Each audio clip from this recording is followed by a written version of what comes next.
I'm really glad nagbago isip po ninyo. Eh, akala ko dahil sa mga nangyari, hindi na manunumbalik yung business relationship natin. Naging maayos naman ang lahat. Ang sa akin lang naman, business is business pa rin.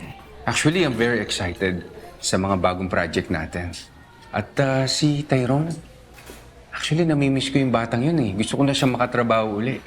Dahil para mo na rin siyang anak, hindi ba?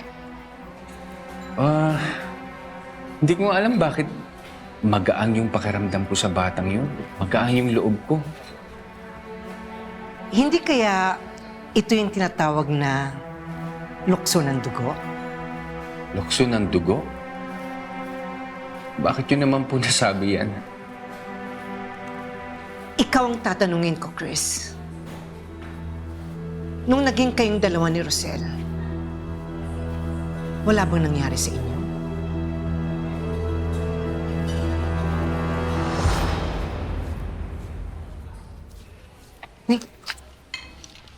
Rosel? Alam mo, namimiss ko si Beth. Kakamiss siya, no? Kasi naman, no, ang bait-bait ng batang yun. Tapos, ang galang-galang pa, tsaka ang gaan kasama. Tapos, ang sarap tingnan ng mukha nung ganda. Naisip ko tuloy eh, kahit impaktita yung babaeng nagpalaki sa kanya, aba, lumaki ng tama yung bata. Palibasa, hindi niya kadugo. Di ba? Hindi niya kadugo yung biyang impaktita na yun. Sino kaya ang tunay na magulang ni Belle, no? Kawawa naman yung bata. Alam mo, kahit hindi niya aminin, nararamdaman ko yung paghahangad niya na malaman yung katotohanan. Alam niyo, Madam Jacinta, ginagalang ko po kayo. Pero it's none of your business. Aba, yung tanong ninyo, masyado ng personal yan. Masyadong personal? O ayaw mo lang harapin ng totoo? Nalilito po ako. Ano ba gusto niyong ipunto? Chris, mahal ko si Tyrone. Para ko na siyang anak. At nararamdaman ko na nangungulila siya sa kanyang ama. Tinanong ko si Rosel kung sino ang tatay ni Tyrone. Pero ayaw niya magsalita. Hanggang ngayon, pinagkakait niya sa bata yung totoo. Sa totoo lang, masarap sanang tulungan niyan si Belle. Ang problema, yung anak mo. Oh, isa pa yon, isa pa yung anak mong maldita. Eh, hindi mo naman tunay na anak, pero napakasilosa. Adela, ano ka ba? Ipipit mo, baka mamaya may makarinig sa'yo dito. Eh, bakit ba? Iyon naman ang totoo ah.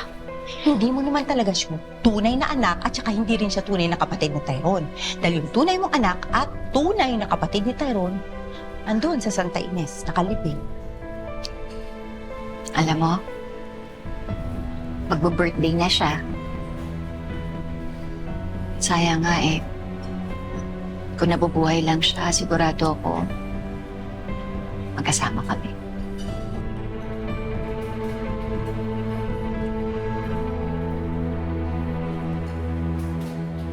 Kung iniisip po ninyo na ako yung ama ni Tyrone, eh nagkakamali po kayo. Imposible yun. Bakit? Paano kung kunin kayong bata?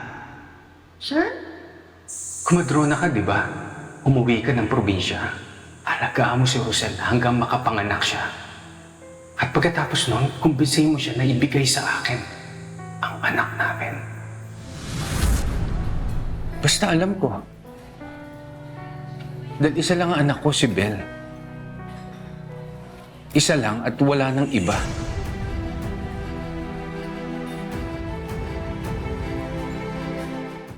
Naku, salamat naman at ikaw pinadala ni Madam Jacinta. Alam mo ba, Tyrone, ikaw talaga yung gusto kong kausap pagdating sa negosyo. Eh, ang bilis mo gumawa ng mga papeles, natatapos mo kaagad. Sir, pinaghandaan ko lang po para hindi po ako mapahiya sa inyo. Tsaka po, pambawi rin po sa nangyari po kay Belle. Naku, huwag nang alalahanin yun. Sa totoo lang, ako nga nahihiya eh. nadamay ka pa, naatraso ka, nakulong ka pa. Kalimutan na po natin yun. Ang importante, okay na ulit tayo. Alam mo, very good ka talaga, Tyron. Lalo na sa negosyo, ang galing-galing mo. Tiyak ako malayo mararating mo. Nga po akalain na mapupunta ako dito. Simple lang po ang pangarap ko noon. Gumagawa nga lang ako ng chime noon eh. Chime? Opo. Yung ganito po.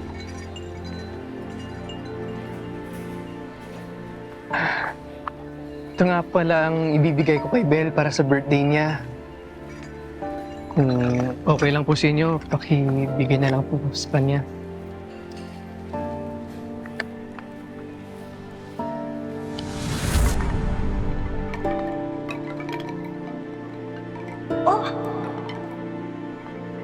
Di ba ikaw ang may gawa nito ng mga bata pa tayo?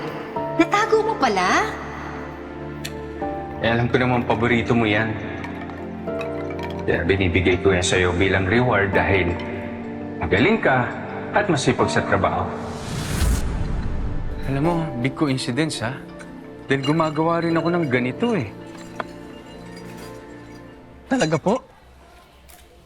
Oo. Saan ka ba natutong gumawa nito? Hindi ko rin po alam eh. Basta natural lang po sa akin kahit nung bata pa lang ako. Hindi ko rin alam kung bakit may hilig ako sa paggawa ng chime.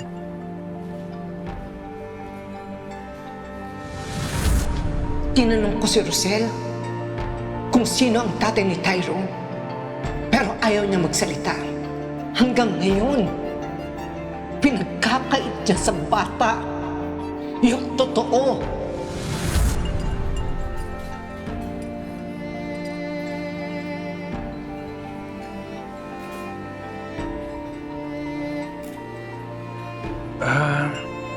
Tyron? Kailan ka pinanganak? Yung eksaktong date ha?